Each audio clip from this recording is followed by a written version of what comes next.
میرا نام بابو یوسف بچن ہے۔ میرے چینل مسیحی تعلیمات کو سبسکرائب کر کے، لائک کر کے اور شیئر کر کے آپ بھی خدا کے مقدس کلام کو دوسروں تک پہنچائیں۔ روزوں کے ایام قسط نمبر 2، مسیحی روزہ اور کلیسیائی تعلیم۔ کلیسیائی تعلیم کے مطابق سالانہ روزوں کا آغاز بدھ کے روز سے شروع ہوتا ہے۔ راہ کے بدھ سے ایسٹر تک کا عرصہ ایام روزہ کہلاتا ہے۔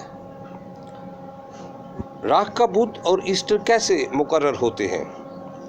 یہ دن یہودی عید فصح کی مناسبت سے مقرر کیا جاتا ہے۔ عبرانی مہینے ماہ نسیان کی 14-15 تاریخ کو، یعنی چاند کی 14-15 تاریخ کو عید فصح ہوتی ہے، اور عید فصح پر ہی 3 بجے دوپہر یسوع المسیح قربان ہوئے تھے اور اتوار کی صبح جی اٹھے تھے۔ یہ مسیحیوں کا پہلا ایسٹر تھا۔ بعد ازاں مسیحی عید فصح کی مناسبت سے ہی ایسٹر مناتے رہے۔ 222 خیسین میں بزرگ ہیپولیٹس نے فارمولہ بنایا جو لیٹرن میوزیم روم میں اس کے مجسمے پر آج بھی درج ہے کہ 21 مارچ کے بعد پورے چاند کے بعد آنے والا پہلا اتوار ایسٹر ہوتا ہے، اور ایسٹر سے 46 دن یعنی 40 روزے اور 6 اتوار پیچھے چلے جائیں، اور جو بدھ ہوگا وہ راہ کا بدھ ہوگا۔ دوبارہ سنیں، 21 مارچ کے بعد پورے چاند کے بعد آنے والا پہلا اتوار ایسٹر ہوتا ہے، اور ایسٹر سے 46 دن یعنی 40 روزے اور 6 اتوار پیچھے چلے جائیں، اور جو بدھ ہوگا وہ راہ کا بدھ ہوگا۔ یاد رہے، ماہ نسیان کی 14-15 یعنی چاند کی 14-15 ہو تو اس کے بعد آنے والا اتوار ایسٹر ہوتا ہے۔ ابتدائی مسیحی پہلے 40 گھنٹے کا روزہ رکھ کر ایسٹر کی تیاری کرتے تھے، پھر 1 ہفتہ روزہ رکھ کر تیاری کرتے تھے، اور پھر 6 ہفتوں کی تیاری کے ساتھ ایسٹر مناتے تھے۔ 325 خیسین میں نقائیہ کی کونسل نے ان 6 ہفتوں یعنی 36 روزوں میں بدھ، جمعرات، جمعہ اور ہفتہ کے دن ملا کر تیاری کے دنوں کی تعداد 40 کر دی۔ اسی وقت سے کلیسیا بدھ سے شروع کر کے ایسٹر تک 40 دن کا عرصہ 40 روزے رکھ کر تیاری کرتی ہے۔ 7ویں صدی میں اس بدھ کا آغاز راکھ لگا کر ہونے لگا، جو توبہ اور پشیمانی کی علامت ہے۔ یاد رکھیں، روزوں کا آغاز ہمیشہ راہ کے بدھ سے ہی ہوتا ہے، اور ایسٹر ہمیشہ اتوار کو ہی ہوتا ہے۔ روزہ کا دورانیہ۔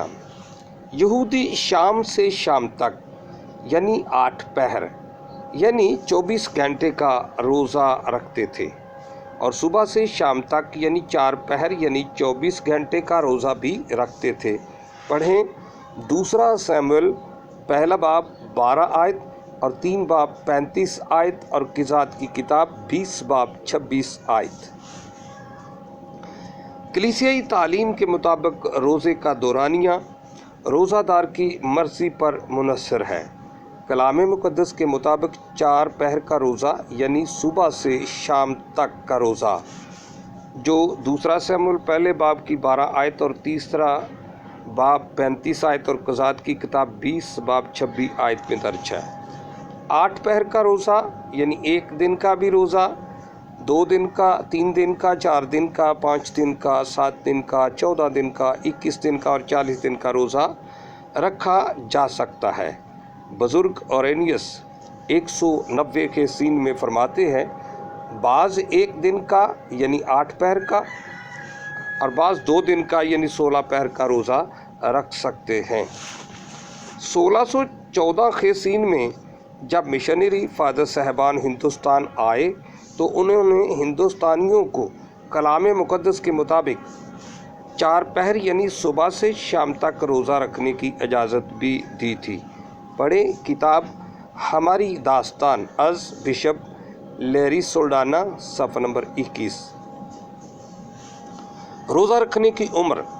کلیسیائی قانون یعنی کینل لا کی شق 1249، 1250، 1251، 1252، 1253، 1254 کے مطابق 7 سال سے 14 سال کی عمر میں روزوں میں پرہیز ضروری ہے۔ 14 سال سے 21 سال کی عمر تک روزہ رکھا جا سکتا ہے، اور 21 سے